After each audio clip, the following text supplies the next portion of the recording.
चलो सबसे पहले हम लोग स्टार्ट करेंगे प्री हिस्टोरिक एरा से। तो प्री हिस्टोरिक और प्रोटो हिस्टोरिक में सबसे पहले डिफरेंस समझते हैं। Pre historic era imaginative era, ठीक है, हम लोग उसमें इमेजिन किए हैं कि ऐसा हो सकता है।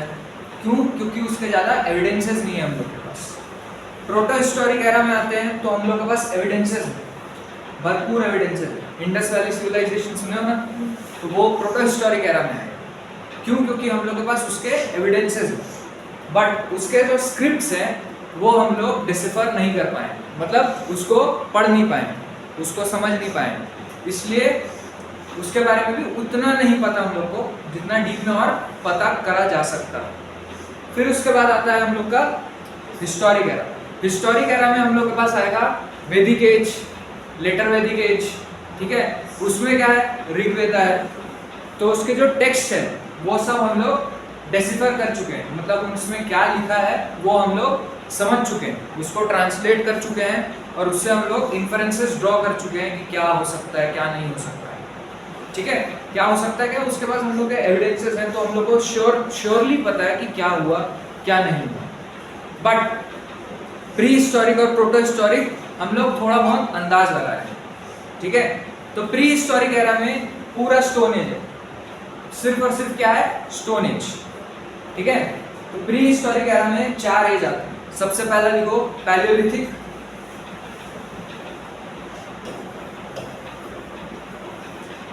पैलियोलिथिक के बाद आएगा मेसोलिथिक, फिर नियोलिथिक, फिर चाल्कोलिथिक, लिथिक ऐड करेगा, ठीक है। पैलियोलिथिक एज जो है वो 6 लाख बीसी से 10,000 बीसी तक जाता है, ठीक है। फिर मेसोलिथिक को ना हम लोग ट्रांजिशन एरा बोलते हैं, जैसे होता है ना बीच का ट्रांजिशन एरा, तो इसलिए इसका कोई एग्जैक्ट डेट नहीं है।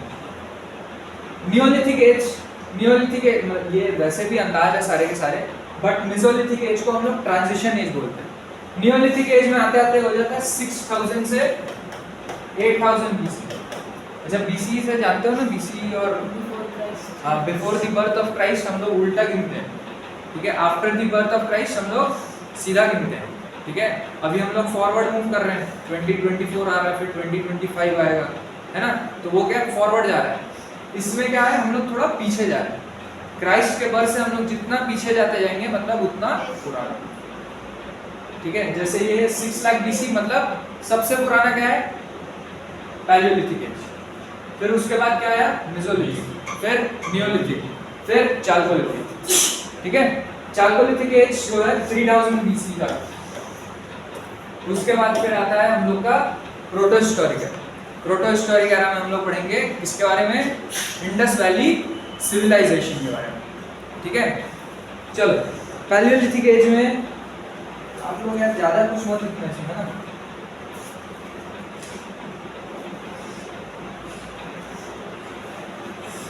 अच्छा ऐसे नोट्स लिखवाऊंगा आप लोग को, लंबे चौड़े नहीं, ठीक है। छोटे छोटे शॉर्ट नोट्स लिखवाने हैं ना। क्या? इंग्लिश के? इंग्लिश तो यार इंग्लिश तो पढ़ना है भैया आपको, तो इंग्लिश तो बिना इंग्लिश के क्या होगा? बिना इंग्लिश में एमबीए तो फिर होगा, ठीक है। चलो तो पैलियोलिथिक एज जो है, पैलियोलिथिक एज एक ऐसा एज है जिसमें आज तक हम लोगों के पास कुछ था नहीं, ठीक है। ह्यूमंस की डिस्कवरी सबसे पहली बार उस टाइम पे देखे हम लोग। फायर भी उस टाइम पे डिस्कवर नहीं किया गया, ठीक है। उस टाइम में मेनली क्या होता था? हंटिंग वगैरह ये सब होता था, ठीक है। बट क्या था? फायर, उसको पेबल सिविलाइजेशन भी बोलते हैं, क्योंकि वो पेबल रहता है ना, पानी के फ्लो से पेबल्स बन जाते हैं, स्टोन वो होके, और उसी पेबल्स के वो थोड़ा सा और वो नुकीला बना के फिर क्या करते थे? फिश वगैरह का हंटिंग करते थे, ठीक है। या फिर वो पेबल से ही पत्थर मारेंगे तो फिर कोई ना कोई तो फंस ही सकता है ना, तो वैसे वो करते थे। उसके बाद फिर आता है कौन सा एज? मेसोलिथिक। मेसोलिथिक में डिस्कवरी ऑफ फायर, ठीक है। इसका सबसे पहला लिख लो, मेसोलिथिक एज में डिस्कवरी ऑफ फायर। अब ये हम लोग क्यों बोल रहे हैं कि डिस्कवरी ऑफ फायर हुआ, क्यों? क्योंकि सबसे पहले तो मेसोलिथिक एज में आप लोग एक साइट लिखो, भीमबेटका और आदमगढ़। भीमबेटका और आदमगढ़ की साइट जो है वो मेसोलिथिक एज की है। अरे भाई सब हेडिंग डाल लो, मेसोलिथिक एज, ठीक है, मेसोलिथिक एज सब हेडिंग डालो और उसके अंदर में लिखो कि फायर वॉज डिस्कवर्ड, ठीक है। क्यों? अब ये क्यों हुआ? क्योंकि ना भीमबेटका और आदमगढ़ में ना केव पेंटिंग्स, केव के अंदर में पेंटिंग्स मिली, ठीक है। अब केव के अंदर तो वही अंधेरा रहता है ना, अंधेरा रहता है, तो हम लोग ये इमेजिन किए कि हो सकता है ये लोग फायर उस टाइम तक डिस्कवर कर लिए होंगे, फिर उसके बाद उन लोगों ने क्या की, पेंटिंग बनाई। हाँ? अरे तो केव के अंदर तो अंधेरा ही रहता है, अरे केव के अंदर पूरा अंधेरा रहता है, ठीक है। और ये मैं बोला जो प्री हिस्टोरी कह रहा है वो पूरा पूरा क्या है, इमेजिनेशन का गेम, ठीक है। ये सारे हाँ मतलब प्रिडिक्शंस हैं कि हाँ उस टाइम पे फायर हुआ होगा ये वो सब, और वो लोग बनाते किससे थे, हड्डी रहती है ना, हड्डी को जलाते थे और उसके बाद फिर उससे बनाते, ठीक है, हड्डी से बनाते थे, ठीक है। तो काला जादू तो नहीं होता, ठीक है। काला जादू आता है हम लोग का इसमें इंडस वैली सिविलाइजेशन में, वो भी क्या है, अजम्पशंस है, ठीक है। क्यों? क्योंकि बस एक कंकाल मिला, उसके खोपड़ी में छेद था, ठीक है, तो उस वजह से ये लोग सोचे कि हो सकता है ब्लैक मैजिक का, बट इसका आर्गुमेंट ये भी रहता है कि भाई सर्जरी भी हो सकता है, जरूरी थोड़ी है कि भाई सिर्फ और सिर्फ वो ही रहेगा, काला जादू ही रहेगा, राइट। चलो नेक्स्ट लिखो, ये समझ गए ना, पेंटिंग्स कहाँ में मिली, भीमबेटका और आदमगढ़, ये दोनों sites UNESCO world heritage site की लिस्ट में भी लिस्टेड है। और ये दो साइट, क्वेश्चन कैसे पूछ सकता है, ये दो साइट कहाँ मतलब कौन से एज की है, तो मेसोलिथिक एज की है, ठीक है। दूसरा बात, इससे क्या पता चलता है, तो डिस्कवरी ऑफ फायर पता चलता है। नेक्स्ट लिखो, कौन सा एज है यार, नियोलिथिक, ठीक है, नियोलिथिक एज लिखो भाई। नियोलिथिक एज में इसको रेवोल्यूशनरी एज बोलते हैं, ठीक है। क्यों? क्योंकि इस टाइम पे हम लोग को पता चला कि अंडरग्राउंड सेटलमेंट हो रहा है, अंडरग्राउंड केव के अंदर में सेटलमेंट लोग चालू कर दिए, मिल बांट के रहना चालू कर दिए, एनिमल हस्बेंड्री चालू कर दिए, ठीक है। बट एनिमल हस्बेंड्री मिल्क निकालने के लिए नहीं चलती, ठीक है। They used to use them as bat, bat के जैसा यूज करते, बेट समझते हो ना, अरे शेर को बुलाने के लिए बकरी रखते ना, तो बकरी क्या है, बेट, ठीक है। तो वो लोग एनिमल हस्बेंड्री सिर्फ और सिर्फ किसके लिए यूज करते थे, एज अ बेट यूज करते थे, ठीक है। कोई भी मिल्किंग, शेर मार के खा, दे वर हंटर्स वो उस टाइम तक, लेकिन एग्रीकल्चर नहीं आया, एग्रीकल्चर का एक भी एविडेंस नहीं मिलता है, ठीक है। उसके बाद आता है, और कुत्ते और बिल्ली ये सब ऐसे उन लोग ना पालते थे, ठीक है। और वो लोग क्या है, कपल बरियल कर देते थे। कपल बरियल मतलब उसका जो एनिमल रहेगा, उसका जो मास्टर रहेगा, वो दोनों को साथ में दफन करते थे, ठीक है। इसी को बोलते हैं, क्या बोलते हैं, couple burial. Couple burial Indus Valley civilisation में भी प्रेवेलेंट था, ठीक है, नियोलिथिक एज में भी प्रेवेलेंट है और इंडस वैली सिविलाइजेशन में भी था, ठीक है। चलो ये सारा लिखो भाई फटाफट, अंडरग्राउंड सेटलमेंट,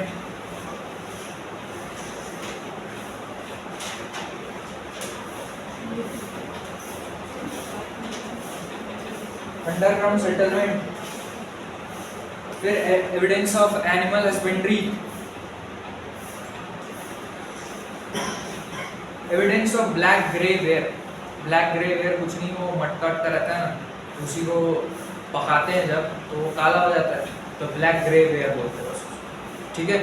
तो evidence of black grey ware was found from this age, ठीक है। It is also called revolutionary age, ठीक है। अब Chalcolithic age, Chalcolithic copper, it is also called copper age, क्योंकि इस टाइप का कॉपर की डिस्कवरी होती है।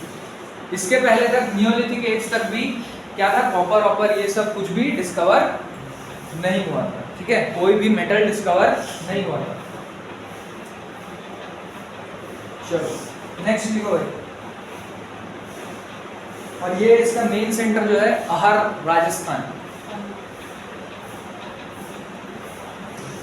Where is its main centre, Ahar Rajasthan, लिख लो। आज भी वो एक मेन सेंटर है उसका, कॉपर का। कॉपर माइंस आज भी अलवर डिस्ट्रिक्ट ऑफ राजस्थान में सबसे ज्यादा मिल जाती है। अच्छा आप लोगों को पता है पहले जो तार दिख रही है ना, नंगी तार, ठीक है, जो रहती है तीन तीन ऐसे ऐसे लगाए रहते हैं, तीन तीन चार चार, तो वो कौन से मेटल की बनी होती है? नहीं पता आप लोग? ये यार ये तो ये क्वेश्चन में पूछा हुआ वैसे। किसका बना होता है पता है किसी को? अरे एल्यूमिनियम का रहता है, कॉपर दिखता है क्या वो? एल्यूमिनियम का बना होता है। वो पहले कॉपर का हुआ करता था, लेकिन हिंदुस्तान वाले क्या है, चोर है ना, तो कॉपर चुरा के बेच देते थे वो, इसलिए एल्यूमिनियम में चेंज कर दी उसको, ठीक है। सबसे ज़्यादा जो सबसे मतलब कम रेजिस्टिविटी कॉपर की होती है, उसके बाद फिर किसकी होती है, सॉरी सिल्वर की होती है, उसके बाद फिर कॉपर की होती है, उसके बाद फिर एल्यूमिनियम की होती है, ठीक है, इसलिए एल्यूमिनियम के वायर से समझ गए। नेक्स्ट लिखो भाई, चाल्कोलिथिक एज, चाल्कोलिथिक एज को लिखिए ना आप लोग, लिखिए Ahar district of Rajasthan was the main site, वहां से क्या मिला, कॉपर मिला। इसको क्या बोलते हैं, ब्रॉन्ज सिविलाइजेशन भी बोलते हैं।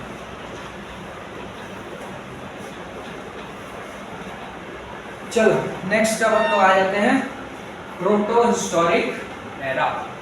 प्रोटो हिस्टोरिक एरा में देखो, प्रोटो हिस्टोरिक एरा में हम लोग को पढ़ना है इंडस वैली सिविलाइजेशन के बारे में, ठीक है। और भी कंटेम्पररी सिविलाइजेशंस थी, कौन कौन सी कोई बता सकता है? हड़प्पा तो उसी की है, वही है, इंडस वैली की है। इंडस वैली का एक साइट है हड़प्पा, इसलिए उसको हड़प्पन सिविलाइजेशन भी बोलते हैं, because Harappa was the first site discovered in Indus Valley civilisation. और कौन कौन सी?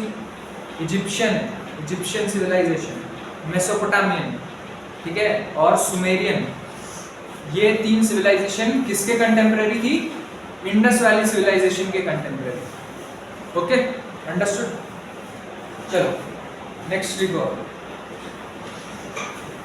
Indus Valley civilisation was the first urban civilization, was the first urban civilization। Urban का मतलब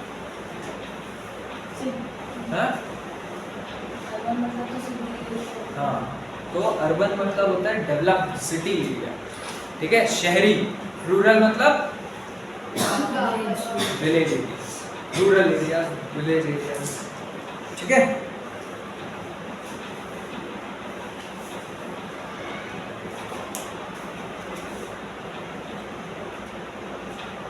तो इंडस वैली सिविलाइजेशन कहाँ थी?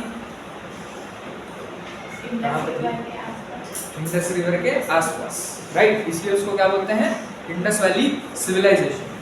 तो उसका नॉर्दर्न मोस्ट पॉइंट जो है वो मांडा में, मांडा, Jammu and Kashmir, Manda.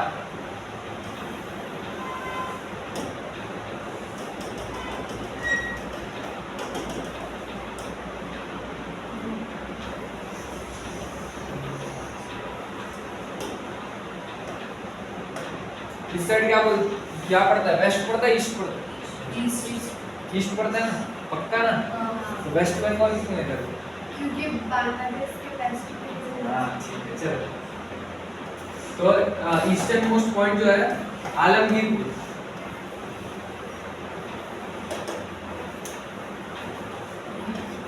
UP, UP में पड़ता है। Western most point Sultangarh,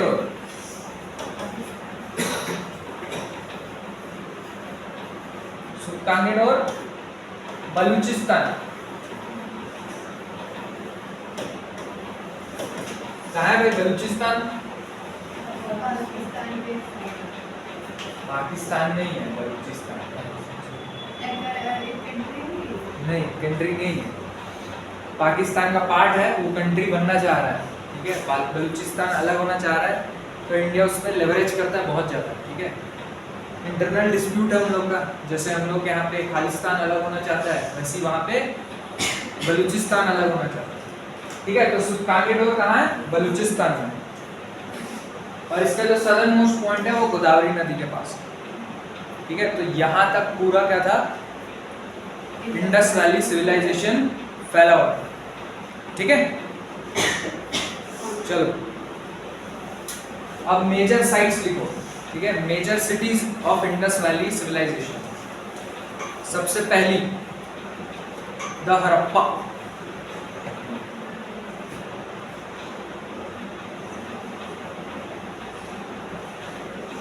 Harappa is situated on the bank of river Ravi. Ravi नदी के किनारे बसा हुआ है। It was discovered by Dayaram Sahani. It was discovered by Dayaram Sahani.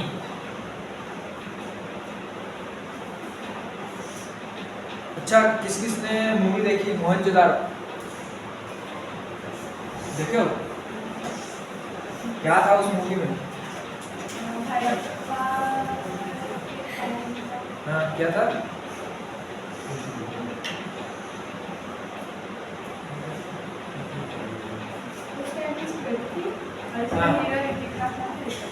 वाह, बस हीरो के कारण देखे थे आप लोग। उसमें आप लोग नोटिस किए होंगे, अपर सिटी था, लोअर सिटी था, सील लगता था ऊपर वालों के लिए, है ना। बार्टर सिस्टम था, और क्या था? टाउन प्लानिंग था, अच्छे से टाउन वगैरह थे कि नहीं थे, है ना। तो इसलिए उसको अर्बन सिविलाइजेशन भी बोलते हैं।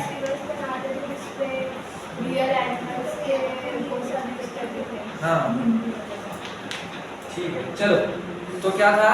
हड़प्पा में ना ग्रेनरीज मिली है। ग्रेनरी समझते हो? ग्रेनरी, ग्रेन्स को इकट्ठा करके रखा जाता, ठीक है। वो उसको स्टोरेज सिस्टम जैसा बनाया जाता, उसी को क्या बोलते हैं? ग्रेनरी बोलते हैं। तो ग्रेनरी मिली है 6x6 जो सीधा खुलती थी रावी नदी के पास। तो ये हम लोग को बताता है कि ट्रेड हुआ करता था, अलग अलग सिविलाइजेशंस के साथ हम लोग का ट्रेड एस्टैब्लिश, ठीक है। हर एक ग्रेनरी में गार्ड होता था, ठीक है। और ये ग्रेनरीज ऐसे रहती थी, जैसे पूरा रिवर हो गया, यहाँ पे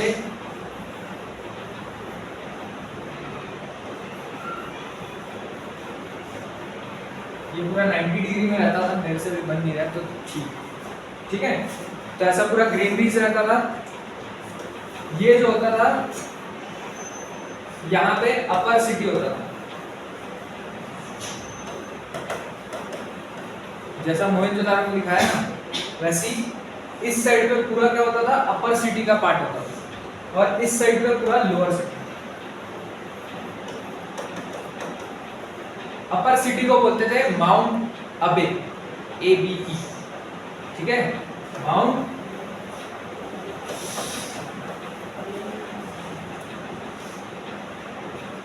ठीक है।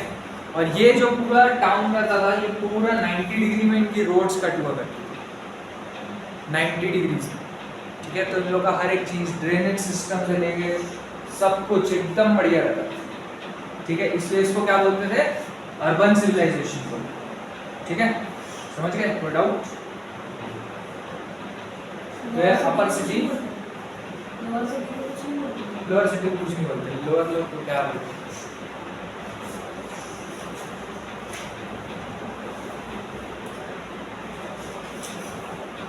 और इसी के पास में ना वो सदर्न साइड में ग्रेवयार्ड मिला है, ठीक है। ग्रेवयार्ड मिला है जिसका नाम है R37। इसको या तो आप लोग ऐसे ड्रॉ कर सकते हो, इसके साउथ साइड में मिलता है, इसके पूरे ग्रेनरी के सदर्न साइड में मिला है। ये जैसे पूरा टाउन है, टाउन के सदर्न साइड में हम लोग को ग्रेवयार्ड मिला है जिसका नाम हम लोगों ने रखा है R37। ठीक है,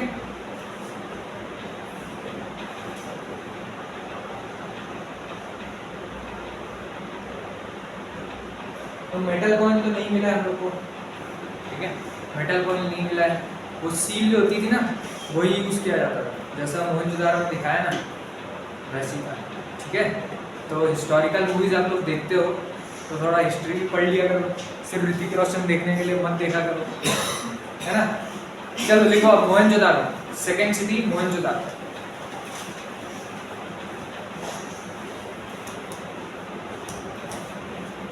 मोहनजोदारो का मतलब होता है माउंट ऑफ डेथ्स, डेड्स। ठीक है, माउंट ऑफ डेथ्स मतलब मृतकों का टीला, लाशों का टीला, लाशों का ढेर हो मोहनजोदारो। ठीक है, क्यों? क्योंकि वहां पे ना 21 लोगों की कंकाल एक साथ मिली एंड दैट प्रिडिक्ट करते हैं कि वो अर्थक्वेक के कारण हुआ। क्यों? क्योंकि भाई वो 7 बार 7 लेयर्स को खोदना पड़ा था, उसके बाद जाकर निकला। ठीक है, 7 layers, layer by layer, layer by layer. ठीक है, चलो मोहनजोदारो में सबसे पहला चीज, it is situated on the bank of Indus river. It is the largest site. Largest site क्या है? मोहनजोदारो। ठीक है, first sight which was found was Harappa. Harappa में ब्रैकेट में लिख लेना। ठीक है, first sight which was found was Harappa, second was Mohenjodaro and Mohenjodaro is the largest site. Mohenjo-daro was discovered by Rakhaldas Banerjee. It was discovered by Rakhaldas Banerjee.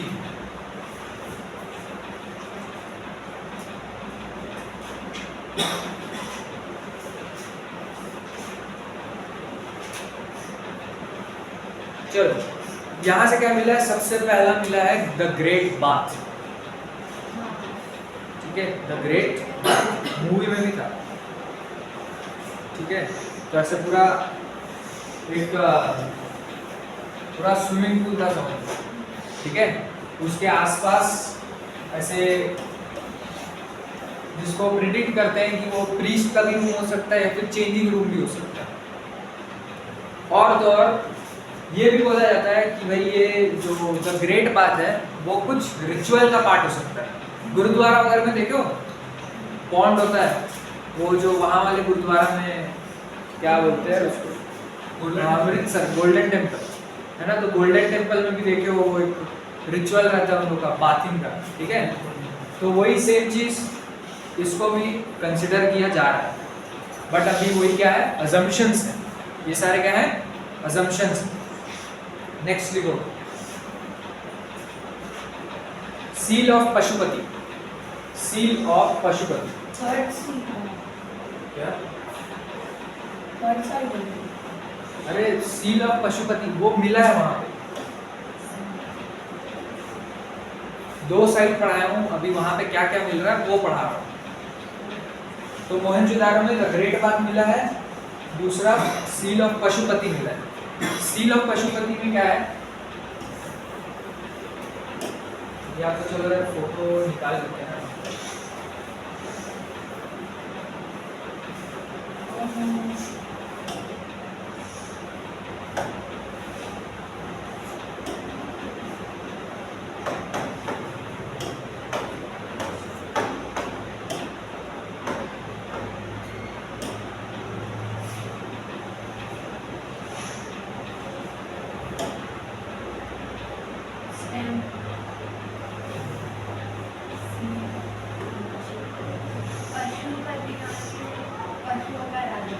Yes, पशुओं का राजा। ठीक है, तो ये देखो ये जो है ना, ये जो महाराज बैठे हैं इन्हीं को बोलते हैं पशुपति। हाँ ठीक है, तो ये पशुपति है। इसके इस साइड पे एक एलिफेंट है और एक शेर है। और इसके इस साइड पे एक राइनोसोरस है और एक बैल बफेलो, और नीचे में 2 डियर। और ऊपर क्या है? शिकारी फिश है। ऊपर पे वो साइन है जो लैंग्वेजेस के तौर पे इन लोग यूज करते थे, जिसको अभी तक डिसिफर नहीं किया गया है। हाँ, तो टूटा हुआ ही डिस्कवर होगा, और क्या डिस्कवर होगा? आपको ताजा ताजा थोड़ी मिलेगा निकाल के। ठीक है, तो ये सील ऑफ पशुपति है जो कि डिस्कवर हुआ। इसके आसपास आप लोग वो पेंटिंग तो मत बनाओ, लेकिन एक ऐसा बॉक्स बना लो। बॉक्स के इस साइड में लिख लो एलिफेंट और ये क्वेश्चन भी आ सकता है। हाँ, पूछा हुआ है कौन कौन से एनिमल नहीं थे, ये पूछा था। ठीक है, एलिफेंट एंड टाइगर। इस साइड पे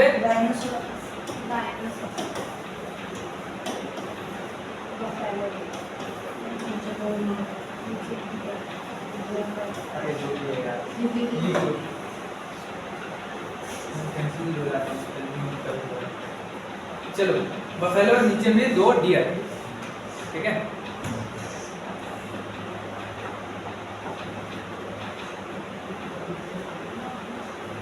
next bronze idol of dancing girl. अच्छा, वैसे सील ऑफ पशुपति, अब ये सील ऑफ पशुपति क्या बताता है कि देवर वर्शिपर्स, और किसका वर्शिप करते थे? तो एनिमल वर्शिपर या नेचर वर्शिपर, और एक पर्टिकुलर डेटी को भी वर्शिप करते थे जो कि एनिमल से रिलेटेड है। ठीक है, इसलिए उसको पशुपति बोलते हैं। Next bronze idol of dancing girl. Bronze idol of dancing girl, ये भी मिला है। अब ये क्या दर्शाता है भाई, bronze idol of dancing girl? बताओ, bronze idol of dancing girl, नाचती हुई लड़की दिखा रही, तो देवदासी प्रथा। देवदासी प्रथा जानते हो? अरे एंटरटेनमेंट के लिए नहीं होता क्या? बस हाँ, नवाबों वाले शो। ठीक है, चलो नेक्स्ट लिखो काली बगान। बगान बगान नहीं, ब्लैक बैंगल्स, क्योंकि यहाँ से टूटे हुए बैंगल्स मिले, चूड़ियाँ टूटी हुई बहुत सारी क्या मिली है, चूड़ियाँ मिली है। ठीक है, हेलो,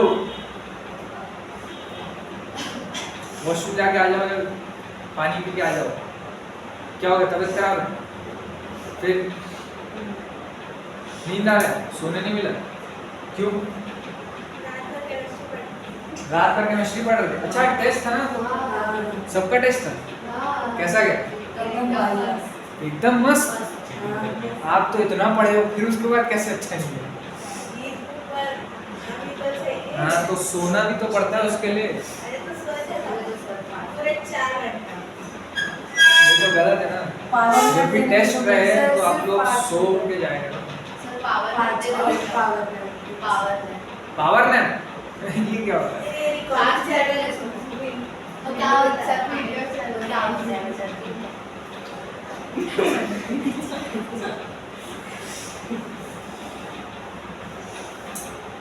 पावर नैप अगर मैं दे दिया तो मेरे को पावर पंच भी पड़ सकता है ना।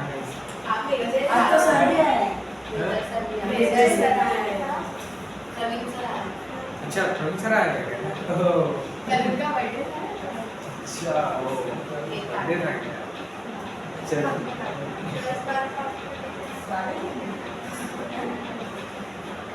कल कौन सी मूवी देखी? Movie good, greatest of all time. अच्छा, वो उसकी हालापति है। अच्छा अच्छा अच्छा, अरे बाप रे, ये सब भी दिखाते हैं क्या? स्त्री 2 दिखा रही थी, आप क्या बोल रही थी? शैतान भी देखे, काला जादू और सब देखे। वाह यार, तो आप लोग तांत्रिक कौन बनने वाला है?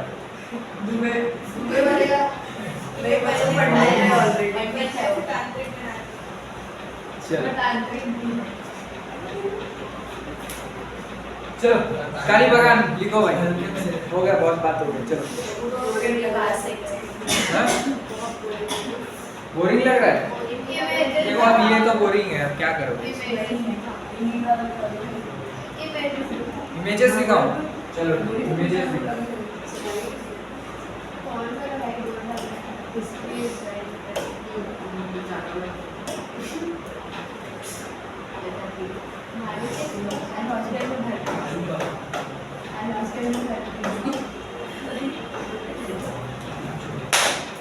मोहनजोदारो कहाँ है? पाकिस्तान में, ठीक है। अच्छा ये पूरा 90 डिग्री है सबसे पहले। हाँ और वो बात है ये रहा। ये ऐसा रहता था पूरा द ग्रेट बाथ, ठीक है। बीच में यहीं पे नहाते थे, आजू बाजू में क्या है घर वर बने हुए हैं, ठीक है। घर क्या मतलब रूम्स टाइप के, जिनको चेंजिंग रूम्स भी बोला जाता है, ठीक है। तो ये क्या है? The great bath. नेक्स्ट क्या था? हड़प्पा।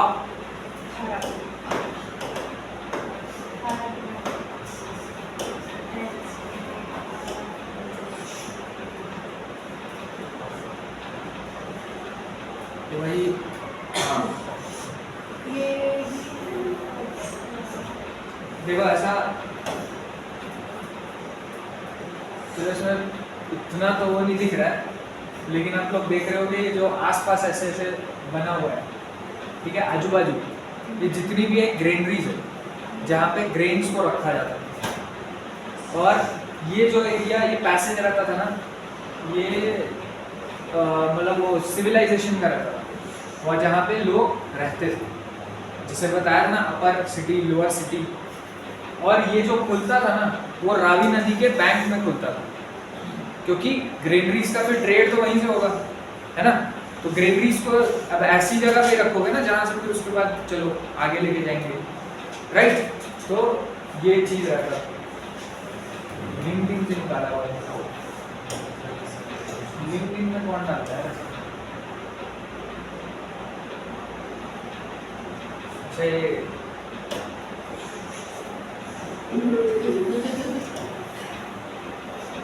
ये सारे पूरे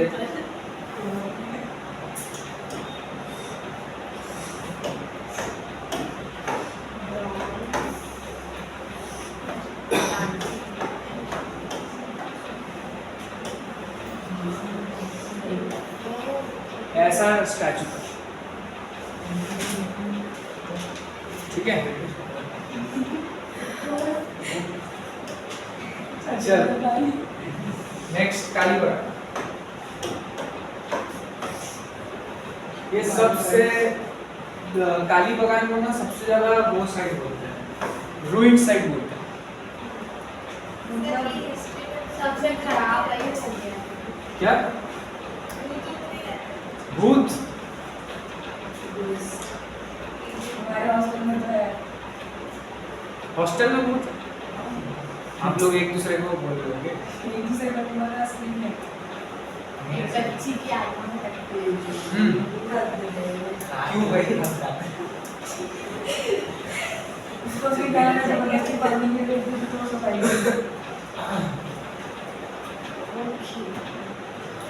ये सबसे क्या है ना रूइंड साइड है, तो इसके बारे में इतना सब कुछ नहीं पता रहेगा। क्यों? क्योंकि फर्स्ट, और इसी से पता चलता है फर्स्ट एविडेंस ऑफ अर्थक्वेक, ठीक है। सबसे पहली बार अर्थक्वेक कहाँ आया हो सकता है? तो काली बगान में आया हो सकता है। ये क्या है? Again assumptions, right. तो चलो काली बगान में लिखो भाई। काली बगान है कहाँ? राजस्थान में। साइट्स कहाँ है वो तो सबसे ज्यादा पूछा हुआ है, ठीक है। हड़प्पा गाँव, रावी नदी के बैंक में बोला तो ना, बैंक ऑफ रावी नदी। पाकिस्तान में, काली बगान राजस्थान में, हाँ, और हड़प्पा इंडस रिवर के बैंक। रावी रिवर के बैंक, हाँ, रावी इंडस रिवर के बैंक में पूरा सिविलाइजेशन। मोहनजोदारो। तो रावी नदी के यानी इंडिया में ही है ना? इंडिया में नहीं है, पाकिस्तान में। इंडिया और पाकिस्तान मिक्स में, ठीक है। और मैं तरीका भी वो आगे बताओ। क्वेश्चन आया है ना भाई। नीट वाली है ना? नीट में तो इसीलिए बोलते हैं। अच्छा इसीलिए आप लोग को बोरिंग लग रहा है। हाँ। आप इंटरेस्ट लेके नहीं पढ़ोगे तो क्या मजा आएगा? हम लोग पढ़ रहे हैं। हम पढ़ रहे हैं। हम पढ़ रहे हैं। हाँ? तो आप लोग एनडीए दे रहे हो? आप भी एनडीए दे रहे हो? हाँ ही बोल रहे हो। क्योंकि मैं खाता है नहीं लगता। मतलब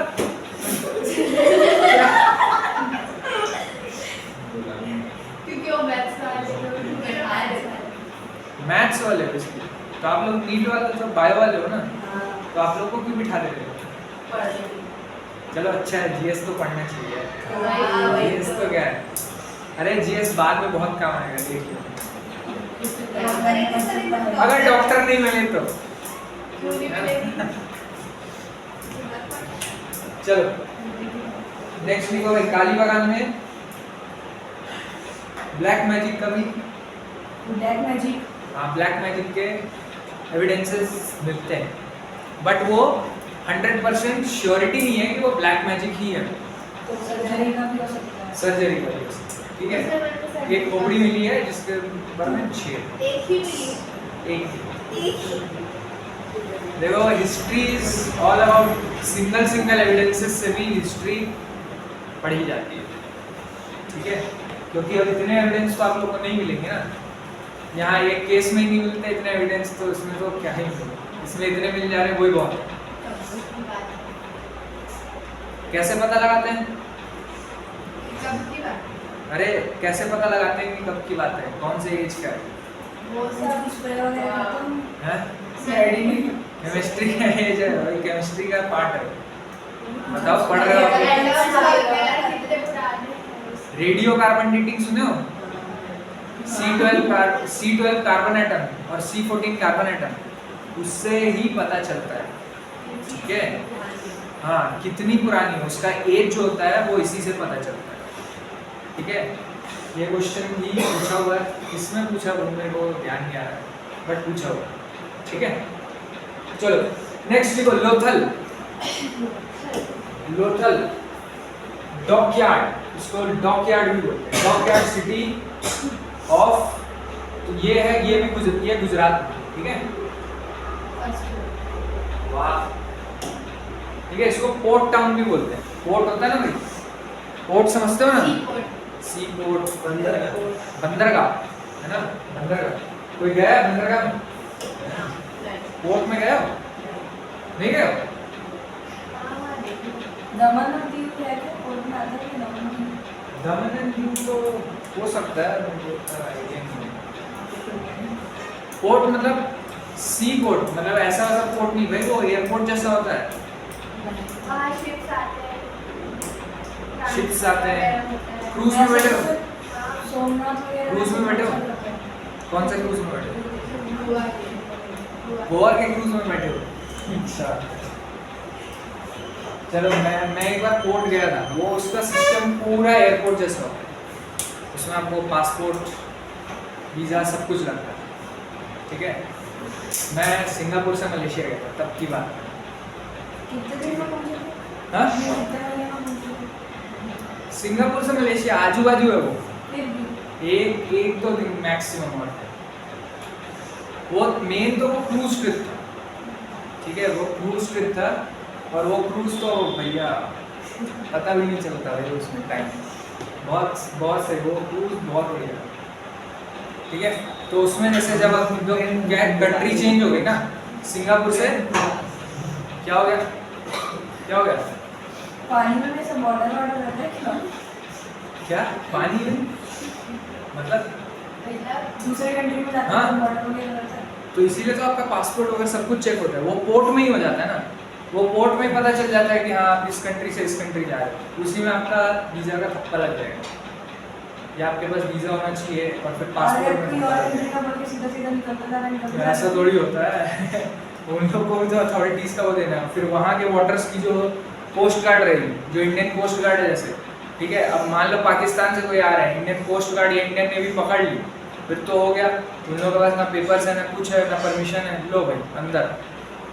क्योंकि जब आप इधर से एक कंट्री से दूसरे कंट्री, अगर आप शिप के थ्रू भी ट्रैवल कर रहे हो, तो दूसरा कंट्री इन्फॉर्म रहता है ना, उसको पहले ही पता रहता है कि हाँ आप आने वाले हो, इमिग्रेशन वगैरह होता है, बहुत सारी चीज़ें होती है, इमिग्रेशन फॉर्म वगैरह, इतना दुनिया जहाँ का चीज़ें रहता है, बहुत कुछ चीज़ें रहती है जब आप एक कंट्री से दूसरे कंट्री जा रहे हो। ठीक है, चलो लोथल क्या है? First dockyard site. डॉकयार्ड यार अभी तो बताया यार, कौन पूछा? डॉकयार्ड, अरे यार मतलब वो पोर्ट साइट, ठीक है, पोर्ट कोई डॉकयार्ड होगी, ठीक है, जहाँ पे शिप्स वगैरह आके खड़ी होंगी।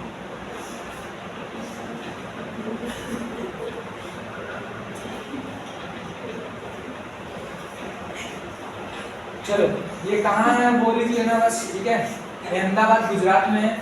फिर नेक्स्ट धोलावीरा भी लिख लो, कहाँ है वो बस लिख लो। धोलावीरा रन ऑफ कच्छ गुजरात में है। फिफ्थ धोलावीरा। धोलावीरा सबसे डेवलप्ड साइट है, आज तक की सबसे डेवलप्ड साइट धोलावीरा गुजरात।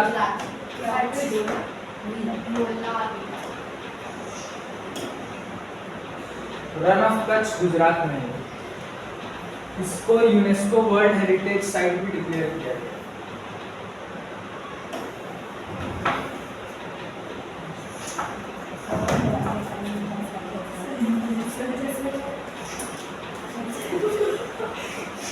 चलो ठीक है, ये सबसे डेवलप्ड है।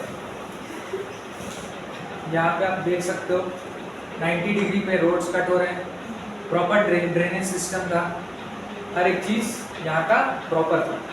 उस टाइम पर सीमेंट नहीं, अब वो तो नहीं, वो नहीं आता, सीमेंट दिख रहा है, ब्रिक से बना सिर्फ ऐसे ऐसे करते थे शायद, बनाते कुछ तो करते होंगे। अब इतना मेरे को आइडिया नहीं, मैं क्या आर्कियोलॉजिकल सर्वे ऑफ इंडिया में काम नहीं करता, इसलिए मेरे को इतना आइडिया नहीं है। ठीक है, नेक्स्ट देखो राखीगिरी। राखीगिरी हरियाणा में, राखी गिरी RAKHIGIRI, राखीगिरी हरियाणा में।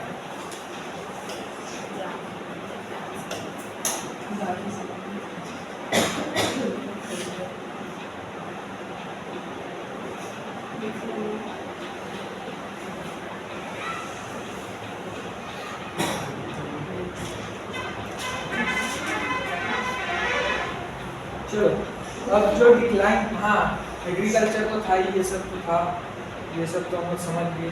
अब डिक्लाइन कैसे हुआ? डिक्लाइन जो है, डिक्लाइन कोई भी बता नहीं पाया एग्जैक्टली कैसे डिक्लाइन हुआ। बहुत सारी थ्योरीज है इसके पीछे। राखीगिरी नहीं, पूरा इंडस वैली सिविलाइजेशन के पीछे साइट्स बस इतनी ही पढ़नी थी हम लोग को, इम्पोर्टेंट साइट्स बस इतनी ही है। अब जो इसका डिक्लाइन है, इस सिविलाइजेशन का अंत, ये सुनिश्चित नहीं किया गया है। सुनिश्चित मतलब कंफर्मेशन नहीं, ठीक है। तो इसके पीछे बहुत सारी थ्योरीज है, अलग अलग जो हिस्टोरियंस है वो अलग अलग थ्योरीज बताते हैं। पहली थ्योरी ये है कि भाई आर्यंस इन्वेड किए, उसके कारण इन लोग का डिक्लाइन हुआ। दूसरी थ्योरी ये है कि अर्थक्वेक आया होगा। तीसरी ये है कि फ्लड आया होगा, ठीक है। चौथी होगी मूवी में फ्लड दिखा है। हाँ, मूवी में फ्लड दिखाया है, मूवी में जो है फ्लड दिखाया है ना। और क्या है, कोई बोलता है कि आग लगी होगी, आग लगी मस्ती में, ऑपियो मस्ती में, है ना। और बस यही सब वो, और क्या, इकोलॉजिकल इम्बैलेंस, यही सब है, ठीक है। भूखमरी तो नहीं, भूखमरी कहाँ है? इतना ग्रेनरी ट्रेड चल रहा था ग्रेनरी का, कहाँ से भूखमरी? इतना पैसा, पैसा तो नहीं मतलब सामान, खाना पीना तो बहुत है ना। चलो नेक्स्ट देखो, हिस्टोरिक एरा।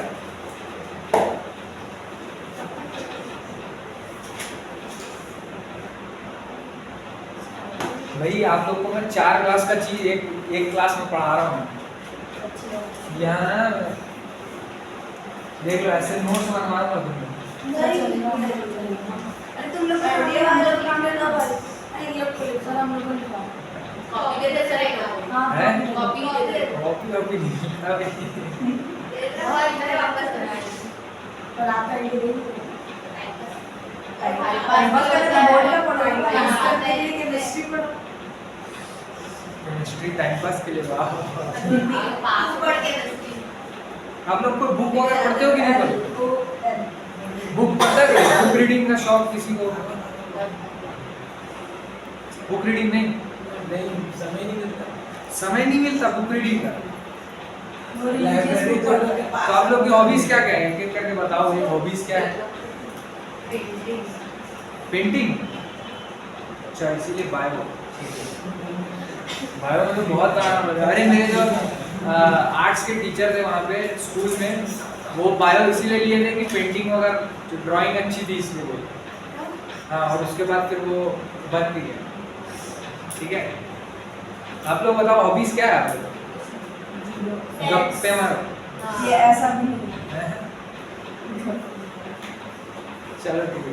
डांस, डांस कौन बोला भाई? डांस नहीं बोलो। डांस और लास्ट वाली बढ़िया है, अच्छा है। फिर भी बुक्स वगैरह पढ़ा कर रहे हैं, कुछ तो बुक्स वगैरह पढ़ो। बहुत कुछ चीजें चाचा चाची तो अरे भाई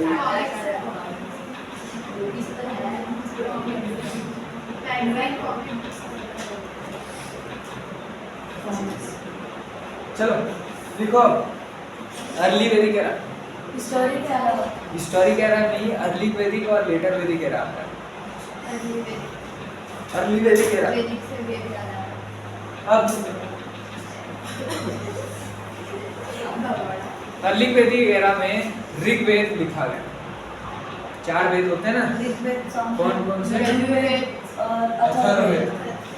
ऋग्वेद, सामवेद, यजुर्वेद, अथर्ववेद। ठीक है, तो ऋग्वेद, और इसीलिए इसको ऋग्वेदिक एरा भी बोलते हैं। वैदिक एरा को ऋग्वेदिक एरा भी बोलते हैं। ठीक है, ऋग्वेदिक एरा में 10 मंडला 1028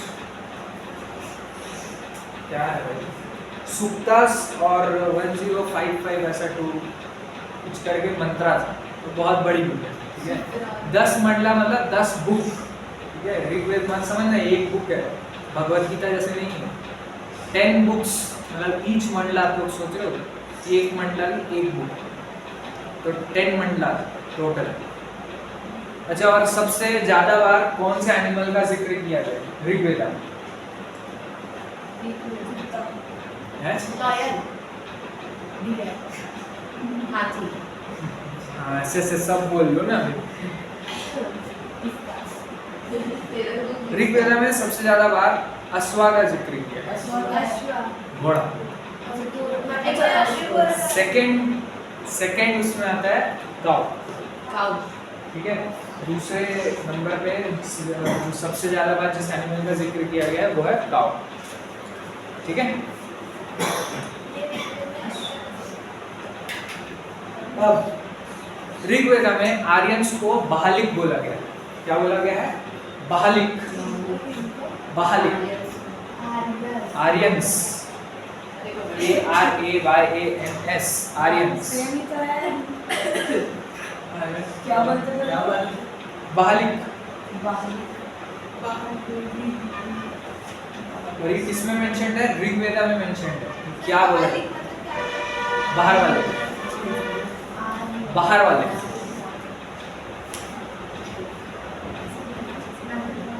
अब invasion of Aryan, invasion of Aryan के पीछे 4-5 थ्योरीज है। ठीक है, तो सबसे पहली थ्योरी जो है मैक्स म्यूलर की है। सबसे पहली थ्योरी है मैक्स म्यूलर की। किसके देखो, पीछे? Invasion of Aryans. हेडिंग डालो, theories for invasion of Aryan, first by Max Muller. क्या? बताओ भाई। Next Muller. Max Muller. Max Muller क्या बोलते हैं? कि जो आर्यंस थे they came from Central Asia.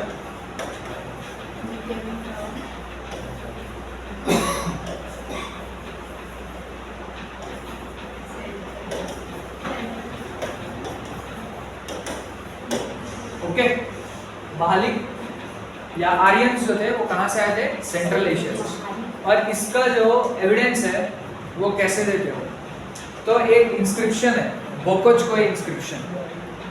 बोकोचकोई inscription क्या बोकुच कोई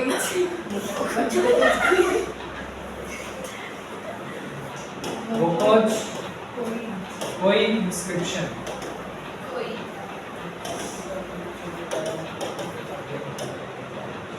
बोकोचकोई इंस्क्रिप्शन। तो इसमें क्या है, बोकोचकोई इंस्क्रिप्शन जो है ना, ये है एशिया माइनर का। एशिया माइनर कहाँ पे? टर्की, ठीक है। एशिया माइनर को मतलब टर्की को उस टाइम पे एशिया माइनर बोला जाता है। तो ये बोकोचकोई इंस्क्रिप्शन जो है ये कहाँ का है? टर्की का। और ये टर्की कहाँ पड़ता है? सेंट्रल एशिया का पार्ट है, राइट।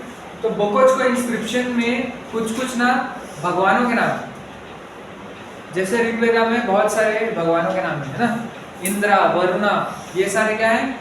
मतलब डेटीज के नाम है, ठीक है। Indira God of rain, Varuna नदी के या हवा के, है ना।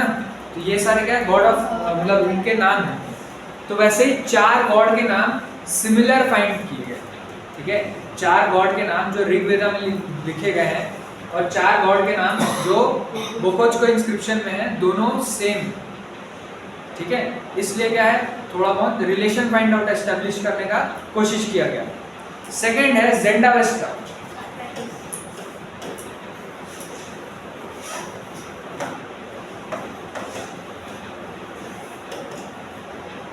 ज़ेंडावेस्टा जानते हो? नहीं सुना कभी? ज़ोरास्ट्रियंस जानते हो? नहीं। ईरान तो जानते हो, ठीक है। तो ईरान में जो पहले लोग रहते थे वो लोग ज़ोरास्ट्रियंस रहते थे, ओके। जो ये पारसी जानते हो ना,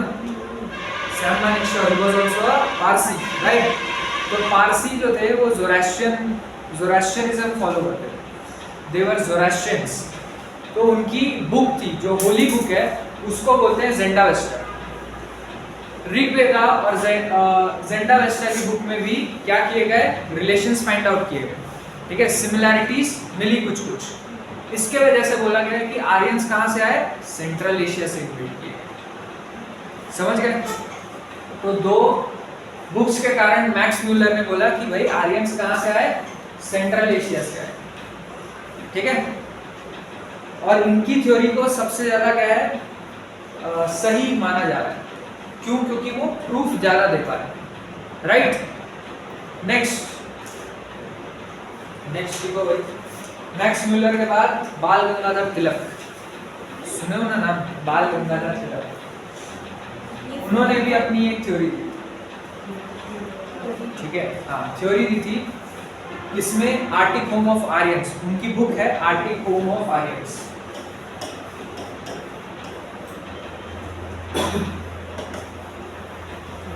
उनकी बुक का नाम है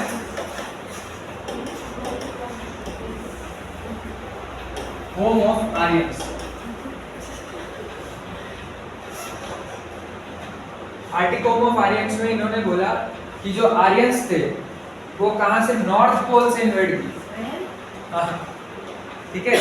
अब ये लोग, इनकी थ्योरीज है, ये देखो प्रूफ करने वाला मैक्स म्यूलर था कि उसने थोड़ा बहुत एविडेंसेस दिए, बाकी लोग क्या है, हवा में तीर चला रहे, ठीक है। तो बाल गंगाधर तिलक ने बोला कहां से है?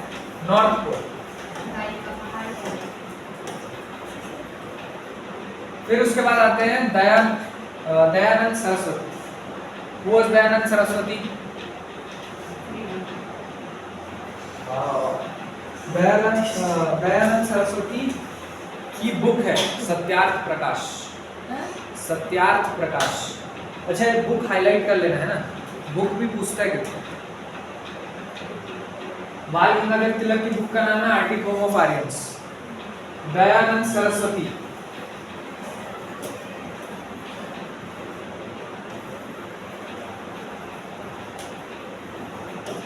इनकी बुक का नाम है सत्यार्थ प्रकाश।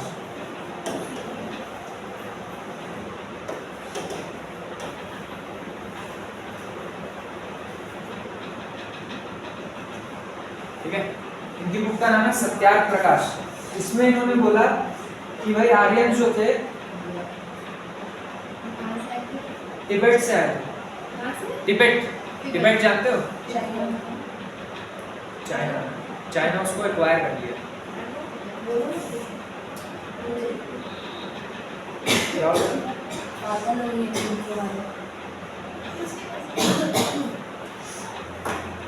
चलो, दयानंद सरस्वती की बुक है सत्यार्थ प्रकाश, जिसमें उन्होंने बोला कि भाई आर्यन जो थे तिब्बत से आए थे। अगेन कोई भी एविडेंस नहीं पेश कर पाए, ठीक है, इसलिए उनकी भी थ्योरी को क्या कर दिया गया, रिजेक्ट कर दिया।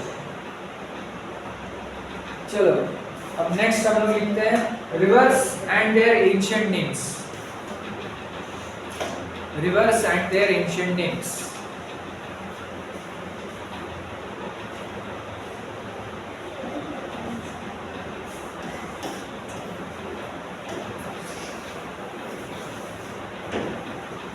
अच्छा, सप्त संधव रीजन यानी कि 7 रिवर्स का जो रीजन है, वहीं पे जो आर्यंस थे वो क्या करते थे, ऑपरेट करते थे, यानी अपना पालन पोषण सब कुछ कहाँ करते थे, वो वही रीजन के अंदर में करते थे जहाँ इंडस वैली सिविलाइजेशन था पहले, उसी रीजन में करते थे। तो सबसे पहला क्या है, इंडस। इंडस की दूसरी ट्रिब्यूटरी का नाम क्या है, रावी, और ठीक है सतलज, और व्यास, झेलम, चिनाब, झेलम, चिनाब, रावी, व्यास, सतलुज और इंडस। इंडस को बोलते हैं सिंधु नदी, रावी परुष्णी, इसी में 10 राजाओं का बैटल हुआ था, ठीक है, जिसको 10 राजन में बैटल बोलते हैं, जो कि मेंशन्ड है ऋग्वेदा में, उसको हम लोग आगे लिखेंगे। और ये सबसे इंपॉर्टेंट हो जाता है, इसका नाम सबसे ज्यादा इंपॉर्टेंट है, रावी परुष्णी, ये पूछ भी चुका है। झेलम को बोलते हैं वितस्ता,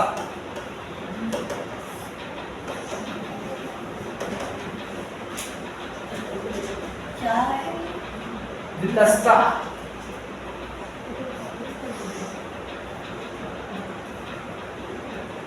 चिनाब को बोलते हैं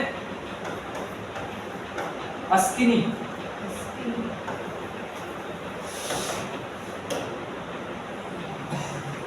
व्यास को बिपाशा,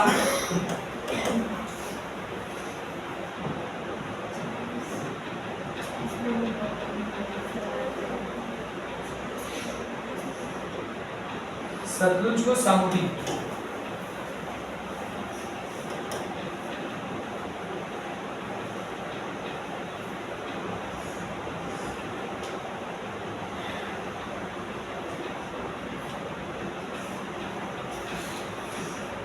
ठीक है, ये सारी क्या है, रिवर्स।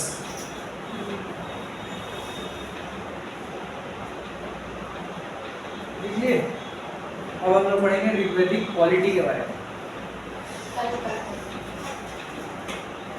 अभी रिसर्च कहाँ होगी, इंटेलेक्चुअल वाला ये सब तो बताइए सर। अरे ये अभी ये ऋग्वेदिक एरा ही चल रहा है। ऋग्वेदिक एरा में हम लोग इन्वेजन ऑफ आर्यन पढ़े, फिर क्वालिटी ऑफ आर्यन पढ़ेंगे, सोसाइटी ऑफ आर्यन पढ़ेंगे, religion of Aryan, agriculture of Aryan, ये सब कुछ पढ़ेंगे। फिर उसके बाद लेटर वैदिक एरा में भी इन लोग के बारे में पढ़ेंगे, फिर इन्वेजन आएगा। ये जो पूरी कॉपी है ना, ये एंशिएंट हिस्ट्री की है। सर आप एक बार दे देना पेपर। हैं? नहीं समझ आएगा, नहीं आएगा। अरे मेरे को नहीं आता, आप सबको कहाँ से आएगा। आप ही लिखिए ना, तो आप ही नहीं समझ। अरे नहीं, थोड़ा इधर उधर लिखा हुआ है, तो इसलिए आप लोग को क्रोनोलॉजी में फिर दिक्कत हो जाएगी।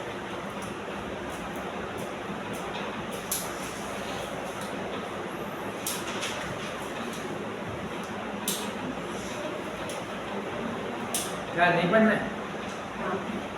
निकल चल। चल पढ़ना ठीक है ना। अच्छा आप लोग टेस्ट वगैरह हो रहा है कि नहीं हो रहा है?